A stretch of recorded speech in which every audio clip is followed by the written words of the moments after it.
Session 2 of Granny's Tales. Evening, my little angels. Hope you've all had a good day.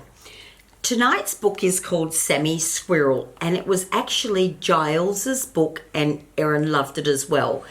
So I'm going to read it to you, and on each page you will find a ladybug, and I want you to see if you can spot it. Sammy Squirrel by Guile. How's that? Sammy Squirrel plays by his hole in the tree. "Come here, Sammy," says Mrs. Squirrel. She gives Sammy a basket. "The leaves are falling from the tree," she said. "Soon there will be no nuts left for us to eat. We must pick lots of nuts to eat during winter. Go and fill this basket with nuts and bring it home." Looks like Sammy's not very interested. Sammy takes his basket. He sets off into the woods. There he sees all his friends. They are looking for good things to eat. They will put the food away to eat in the winter.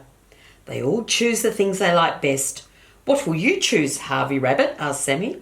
"Carrots," said Harvey. "I like carrots best of all." "What will you choose, Mrs. Mouse?" said Sammy. "Blackberries," said Mrs. Mouse. "I like blackberries best of all." "And what will you choose, Mrs. Bear?" asked Sammy. "Honey," said Mrs. Bear. "I like honey best of all." "I like nuts best of all," says Sammy. Sammy sees a tall tree. He can see lots of nuts in the tree. Sammy takes the basket and runs up to the top of the tree. He fills his basket to the brim with nuts. "What lovely nuts," he says. Mrs. Squirrel will be pleased with him. Below him, Sammy sees Morris, Mouse, and Baby Bear. "Come play with us," they call. Sammy runs down to join them. He likes to play with his friends. They play hide and seek until Mrs. Mouse comes for Morris and Mrs. Bear comes for Baby Bear. "Goodbye," says Sammy as they go.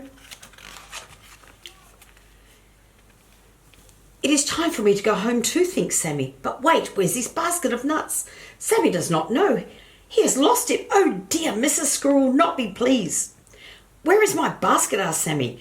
"I must ask everyone if they have seen it." Sammy runs to Harvey's burrow.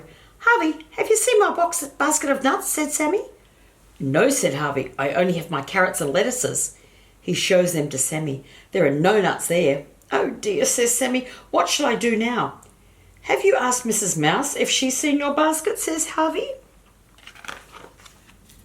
Sammy runs to Mrs. Mouse's hole. "Mrs. Mouse, have you seen my basket of nuts?" he asked. "No," said Mrs. Mouse. "I only have my jars of blackberry jam." She shows them to Sammy. There are no nuts there. "Oh dear," says Sammy. "What shall I do?" "Have you asked Mrs. Bear if she's seen your basket?" said Mrs. Mouse. Sammy runs to Mrs. Bear's cave.